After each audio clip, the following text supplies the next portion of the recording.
Did you know that the fish fillet sitting in your refrigerator right now could be the trigger for a brain hemorrhage tonight? That very fish, the one you've been faithfully putting on your dinner table every week, believing it was the cornerstone of a healthy diet, could, in a single meal, become the seed for a stroke and partial paralysis. This is especially critical if you are over the age of 60. This isn't some vague, fear-mongering warning. It is a fact, proven by rigorous scientific research and countless real-world cases. My name is Dr. Arthur Coleman, and for 30 years, I have dedicated my life to the study of nutrition and cardiovascular health. In that time, I have consulted with hundreds of seniors, guiding them through the complexities of aging and diet. And do you know which moments have been the most heartbreaking for me? It was witnessing people who were trying so desperately to live healthy lives fall victim to misguided dietary habits. Among those cases, a staggering number were linked, shockingly, to fish. We've all been told the same story. Fish is good for you. It's rich in omega-3 Sekunde. It's the ultimate brain food, and none of that is wrong, necessarily. However, and this is the crucial part, not all fish are created equal. Depending on which fish you eat and how you prepare it, it can be either a powerful medicine or a potent poison. The problem is that most people are completely unaware of this distinction. They operate under the dangerous assumption that if it's fish, it must be good.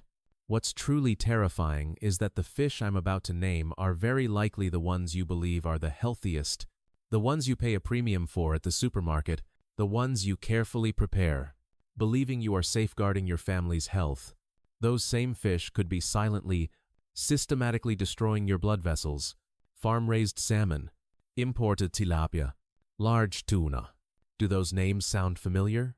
Perhaps you even had one of them for dinner last week.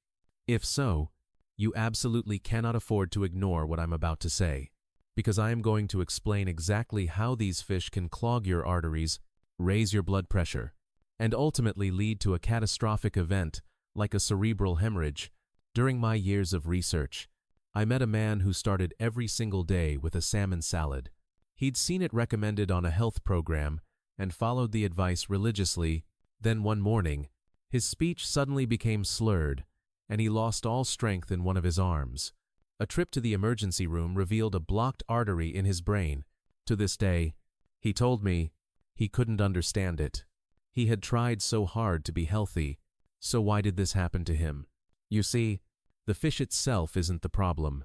The choice times of fish is the problem. The very same type of salmon can yield wildly different results depending on whether it was farm-raised or wild-caught. The same tuna can have mercury levels that are worlds apart depending on its size. To eat fish under the blanket assumption that it's all beneficial is a gamble you can't afford to take.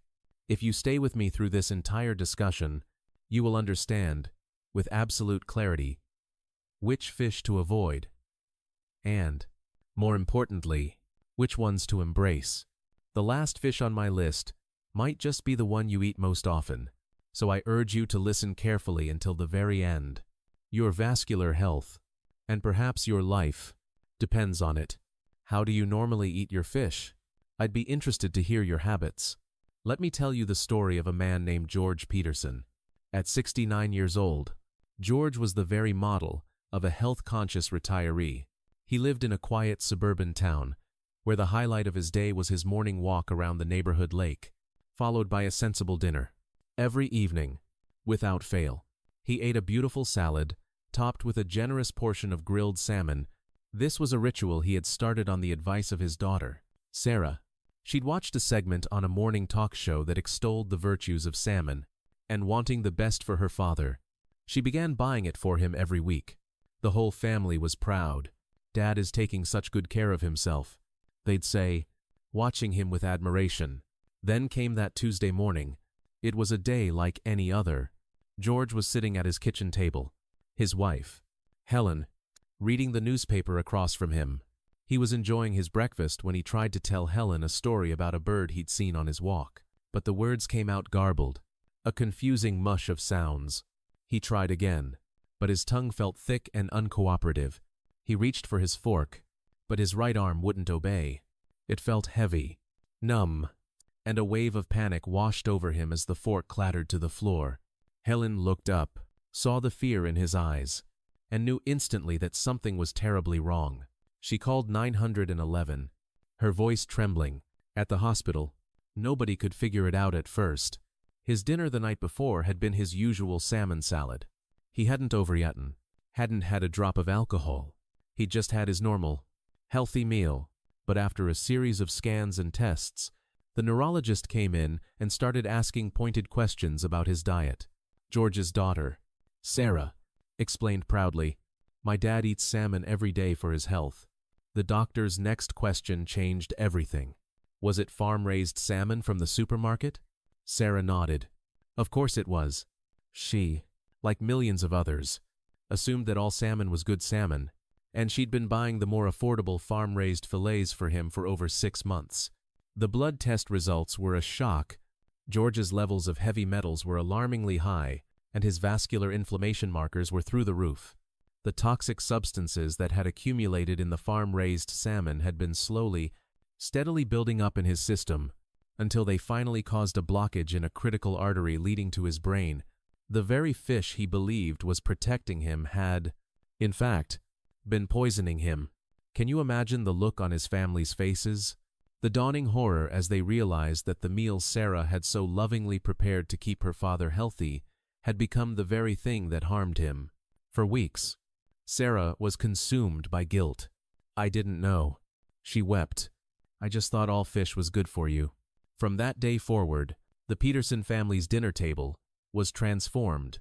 The farm-raised salmon was gone, replaced by wild-caught salmon, which they now ate only once or twice a week, and always at lunchtime. They started scrutinizing the labels on all imported fish and swore off large tuna. Instead, they began eating smaller fish, like sardines and pollock. Within 3 months, George's blood work showed a remarkable improvement. The inflammation in his arteries subsided, and his blood pressure stabilized.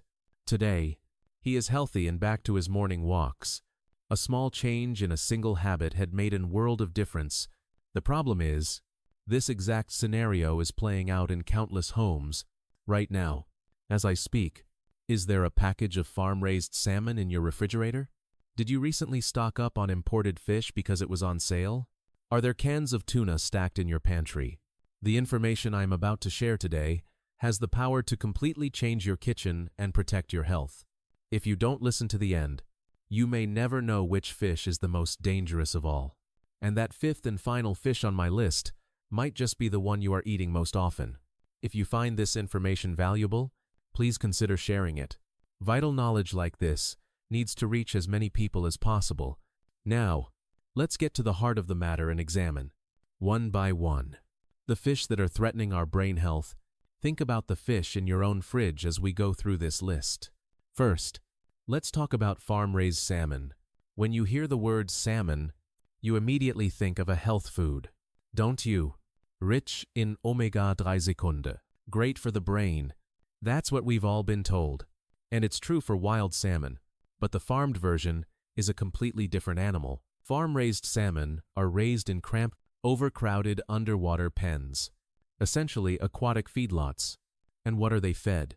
A synthetic pellet chowder that often contains antibiotics, growth promoters, and even artificial colorants.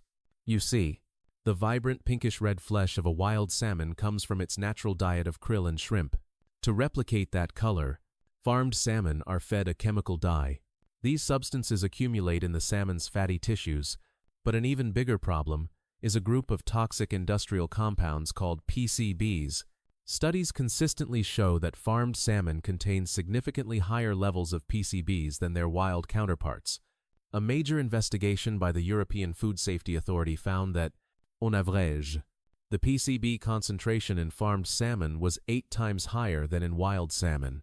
The levels of dioxins and heavy metals were similarly elevated. What happens when these substances enter our bodies? They trigger inflammation in the walls of our blood vessels. They make our blood thick and sludgy. They raise our blood pressure. Eventually, our arteries can become narrowed or completely blocked.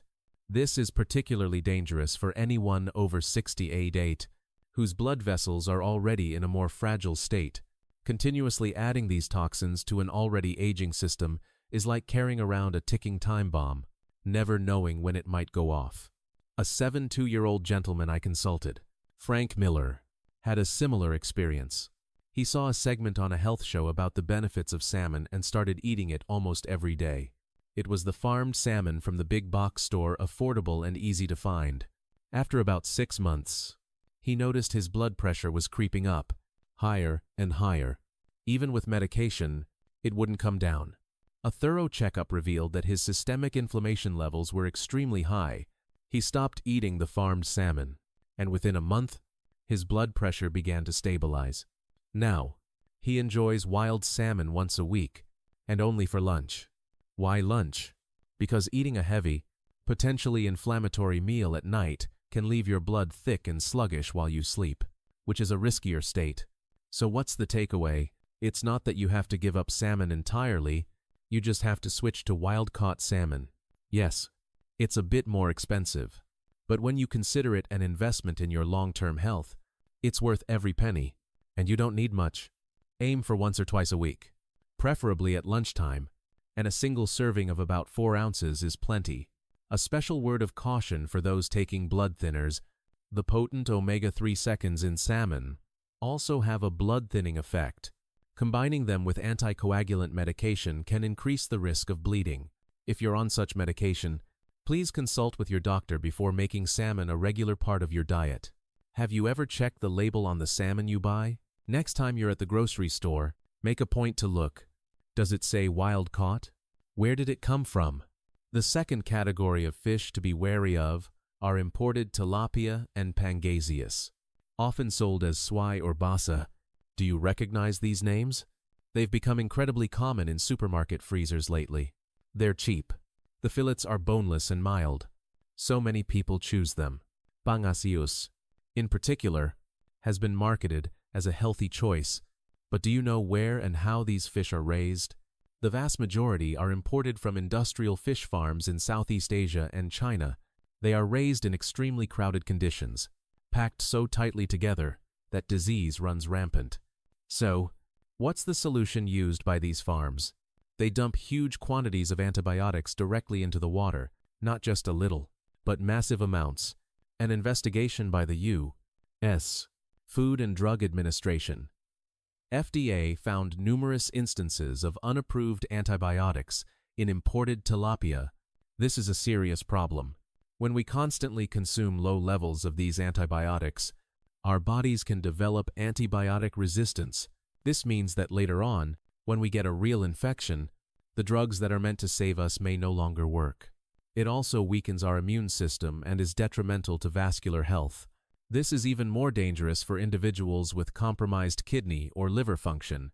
Since their body's ability to filter out toxins is already diminished, these harmful substances can build up to dangerous levels. I once consulted with a 68-year-old woman named Eleanor Vance, who was a big fan of imported pangasius. She believed it was a diet food and was eating it 3 or 4 times a week. After a while, she started noticing that her urine was cloudy and her ankles were swelling. A checkup revealed a decline in her kidney function. After she stopped eating the pangasius and switched to domestically sourced fish, her kidney function markers improved within 3 months. Now, she might occasionally have a piece of domestic freshwater fish, but only once or twice a month. So, what's the safe approach? It's best to avoid these imported varieties altogether. If you absolutely must eat them, switch to domestically raised versions and extend the interval between servings to less than once a week. And if you have any pre-existing kidney or liver issues, it's safest to just stay away. I urge you to open your freezer. Do you have a bag of frozen tilapia or pangasius fillets in there? Check the label. Find out its country of origin. Third on our list is large tuna. So many people love tuna. Tuna salad sandwiches, tuna casseroles, canned tuna. It's convenient, delicious, and a staple in many households. The problem, however, is the size of the tuna. Tuna are apex predators at the top of the marine food chain. They live by eating smaller fish. Any mercury present in those smaller fish gets passed up to the tuna and becomes concentrated in its body. The longer a tuna lives, and the bigger it gets, the higher its mercury concentration becomes. Large species like big eye and yellowfin tuna have dangerously high levels of mercury.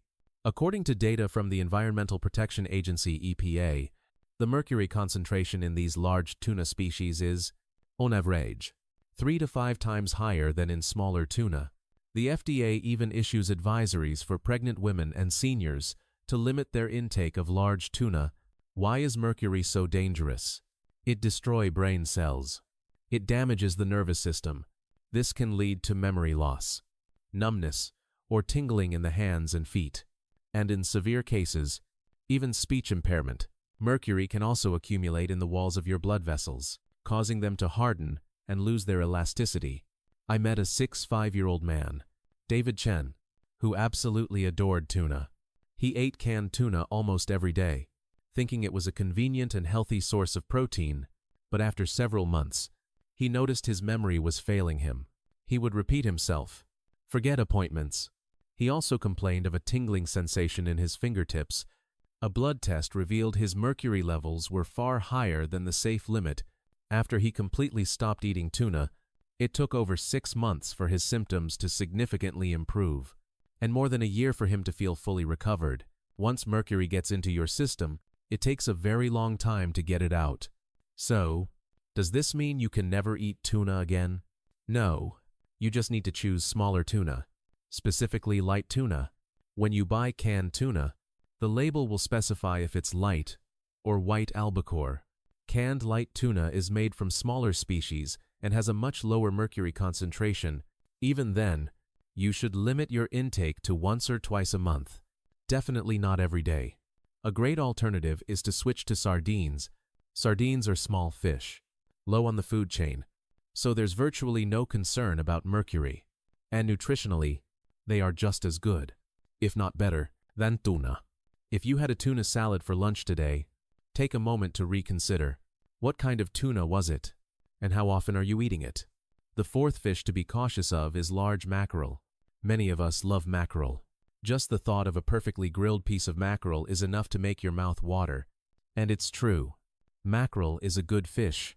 It's rich in omega-3 seconds and full of nutrients. But here too, there's a catch. And that catch is size. Like tuna, the longer a mackerel lives and the bigger it grows, the more heavy metals it accumulates. Large mackerel, especially those caught in the Atlantic, tend to have a long lifespan and consequently a higher concentration of heavy metals like mercury and cadmium. European food safety agencies have issued recommendations for seniors and pregnant women to limit their intake of large mackerel. Heavy metals are devastating to the cardiovascular system. They damage the lining of our blood vessels, raise blood pressure, and can trigger cardiac arrhythmias. For older individuals whose blood vessels are already weakened, this is an even greater risk. Let me share the case of Robert Bob Davis, a 70-year-old man who ate mackerel frequently. He would buy the largest fillets he could find at the supermarket and grill them up 3 or 4 times a week. After some time, he began to experience heart palpitations and an irregular heartbeat. A visit to the cardiologist confirmed he had an arrhythmia. When the doctor inquired about his diet, Bob's heavy mackerel consumption came to light. He was advised to switch to smaller daction, domestically caught mackerel, and reduce his intake.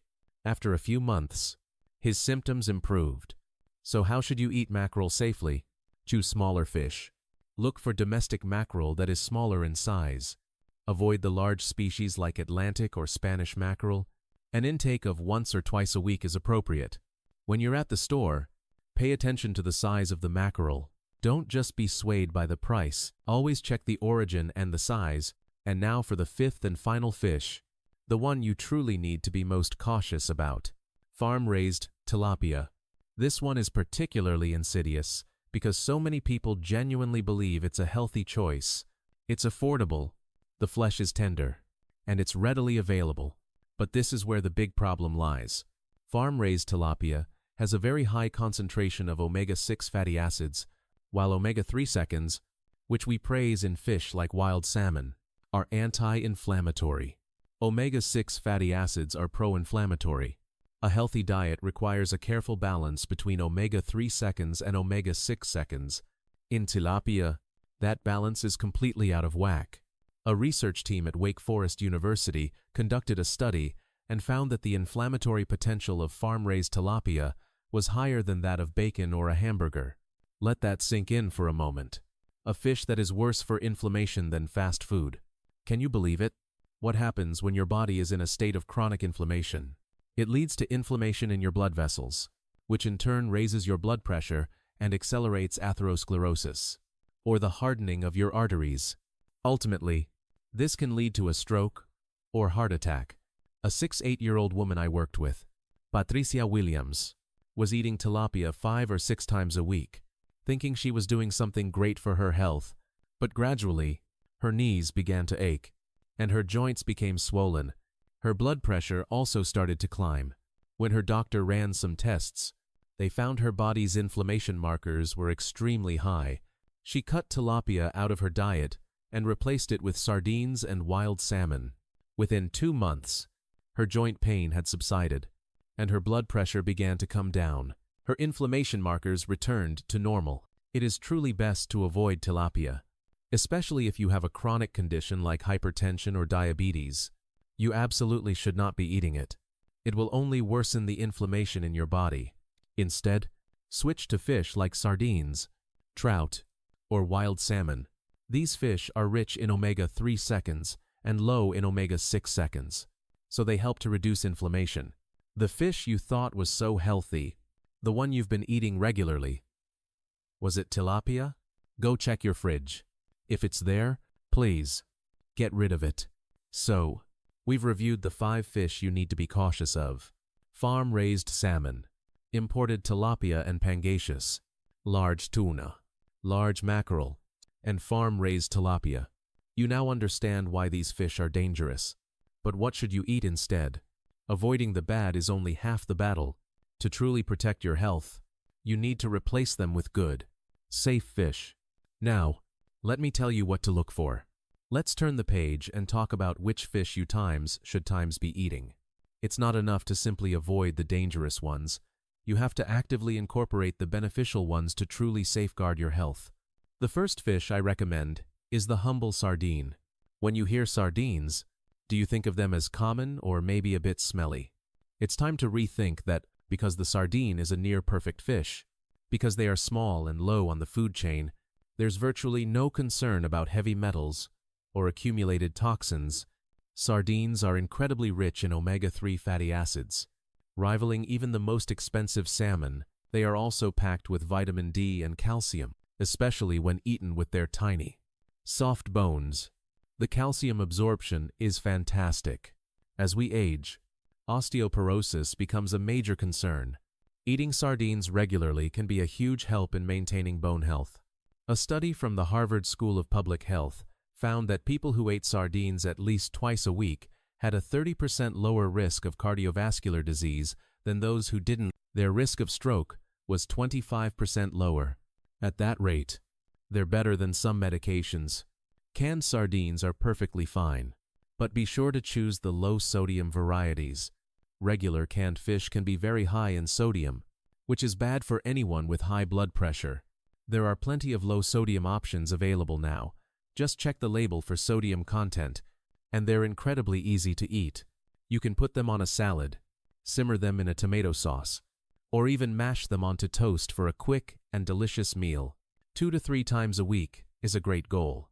Have you been overlooking sardines because they seem too simple? Next time you're shopping, make them a priority.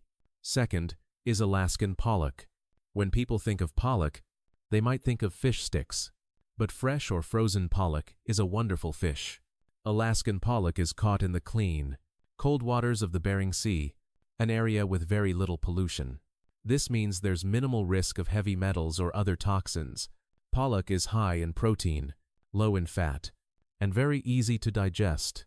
As we get older, our digestive systems can become more sensitive, and pollock is a gentle, nourishing option. It's also rich in selenium, a powerful antioxidant that protects our blood vessels and boosts our immune system. It's even been shown to help in cancer prevention.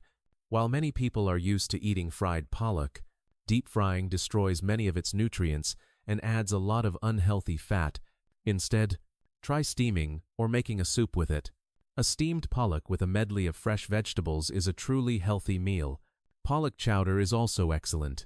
Using it in soups or stews 2 times a week is a great way to incorporate it. You can also bake it. Just remember to keep the seasoning light to control your sodium intake. Have you only ever had pollock in a fried form? Try steaming or baking it sometime. You'll be surprised at how delicious it is. Third is wild-caught salmon. I've already warned you about the dangers of farmed salmon, but wild salmon is its complete opposite. Wild salmon grow up swimming freely in the vast ocean, eating a natural diet. There are no artificial feeds, antibiotics, or colorants involved. Wild salmon is truly packed with beneficial omega-3 seconds like EPA and DHA, which activate brain cells and help clean out our blood vessels. It also contains a powerful antioxidant called astaxanthin, which helps prevent the aging of our blood vessels and reduces inflammation. A study from the University of Bergen in Norway found that people who ate wild salmon once a week had a 40% lower risk of developing dementia. Their risk of heart disease was also significantly reduced. But you must confirm that it's certified wild. If a package at the supermarket just says salmon, it's almost certainly farmed. Look for the words wild-caught or Alaskan on the label. Yes, it costs more, but it's an investment in your health. Be careful when you cook it. 2. Cooking it at too high a heat can destroy the delicate omega-3 seconds. It's best to bake it at a moderate temperature or steam it. A simple preparation with a squeeze of lemon and some fresh herbs is not only delicious but also preserves its nutritional value. Once or twice a week is appropriate. And as I mentioned, it's better to have it for lunch than for dinner. A 4-ounce portion is plenty. You don't get more benefits by eating more. Take another look at the salmon you've been eating. If it's farmed, you need to switch immediately. Fourth is trout. Trout is a member of the salmon family, but its flavor is a bit milder and less fishy. It's a perfect choice for those who find the taste of salmon too strong. Trout is also rich in omega-3 seconds and contains a lot of vitamin B12, which is important for preventing anemia. It's also high in iron, making it particularly beneficial for older women, who are more prone to anemia as they age. Rainbow trout, which is often farmed in clean, freshwater raceways in the U.S., is a safe and sustainable choice. Preparation should be simple. All you need are some herbs, lemon, and a little olive oil. Lightly salt the trout. Place some lemon slices on top, sprinkle with herbs, and bake it in the oven for about 20 minutes. It's absolutely delicious. Avoid frying it or cooking it for too long, as this will destroy the nutrients. The key is to cook it gently over moderate heat. Once a week is a good amount, and you can alternate it with salmon. 1 week salmon. The next week, trout. Did you know trout was a milder alternative to salmon? If you find salmon a bit overwhelming, give trout a try. Fifth is mackerel, but with the important caveat I mentioned earlier, small. Domestic mackerel is fine. Mackerel caught in the waters off our own coasts is typically a good size and very fresh. Mackerel is an omega-3 powerhouse. It's especially high in DHA, making it one of the best fish for brain health. It's also rich in vitamin D. For those who don't get a lot of sun exposure, eating mackerel can help supplement this crucial vitamin. Choose smaller mackerel, avoiding the very large ones. A fish that's about the size of 2 of your hands put together is a good rule of thumb. Always check the origin and buy domestic whenever possible. Grilling is the most popular way to cook mackerel, but be careful not to char it. The burnt parts can contain carcinogenic compounds. Cook it slowly over medium heat. Simmering it in a stew is also a great option. Once a week is appropriate. Don't eat it too frequently. Moderation is key. When you're at the supermarket, always check the size and origin of the mackerel. Don't let price be your only guide. A few other great choices include cod, flounder, and sole. Cod is a white fish that's high in protein and low in fat, making it very easy to digest for those with sensitive stomachs. It's also a good source of selenium and phosphorus, which are important for bone health and immunity. Flounder and sole are also excellent lean white fish. They are low in calories, making them great for weight management. And they contain taurine, which helps lower blood pressure and regulate cholesterol. By filling your plate with these 8 safe fish sardines, Alaskan pollock, wild salmon, trout, small domestic mackerel, cod, flounder, and sole, you can significantly reduce your risk of stroke. The key is variety. Don't just eat one type of fish over and over. This week, have sardines. Next week, pollock. The week after that, salmon. Rotating them ensures you get a good balance of nutrients. And remember, cooking methods matter. Avoid frying. Instead, steam, bake, or make soups. Keep seasonings to a minimum. And always serve your fish with plenty of vegetables for a complete, healthy meal. Now, when you go to the supermarket, you know exactly what to buy. Be decisive. Leave the dangerous fish behind and fill your cart with the safe ones. Your health begins at your dinner table. We've covered some truly vital information today. The idea that the fish we were eating for our health could actually be attacking our brains is shocking. I know. Let's quickly summarize one more time. Farm-raised salmon, imported tilapia and pangasius, large tuna, large mackerel, and farm-raised tilapia. These 5 fish need to be removed from your dinner table. Starting today, they are often loaded with toxic compounds, antibiotics, heavy metals, and pro-inflammatory fats. What happens when these substances slowly accumulate in our bodies? Our blood vessel walls become inflamed. Our blood gets thick and sluggish. Our blood pressure rises. And eventually, an artery in our brain can become blocked or burst. This can lead to paralysis, the inability to speak. And in the worst cases, it can be fatal. This is especially true for those of us over 60. Our blood vessels are already more compromised. Decades of accumulated plaque have narrowed them and reduced their elasticity. If you continue to eat these toxic fish on top of that, you are living with a ticking time bomb. Conversely, what happens when you switch to safe fish? To sardines, Alaskan pollock, wild salmon, trout, small domestic mackerel, cod, flounder, and sole. When you eat these fish consistently, your blood vessels get cleaner, your blood flows more freely, your blood pressure stabilizes, and your brain cells are revitalized. I have personally consulted with countless individuals who, just by changing the fish they ate, saw their blood pressure return to normal within 3 months. I've had others tell me their memory has improved, that they feel lighter and less fatigued. A simple change at the dinner table can bring about such profound results. Yet, so many people are still eating the wrong fish, all while believing they are being healthy. They see farmed salmon on sale and stock up, eating it every day. They think tilapia is a great lean protein. They buy canned tuna by the case because it's cheap. Please, I implore you, make a change today. Open your refrigerator, and if you find any of these dangerous fish, throw them out. Are you hesitating because it feels wasteful? Think about the medical bills you would face if you had a stroke.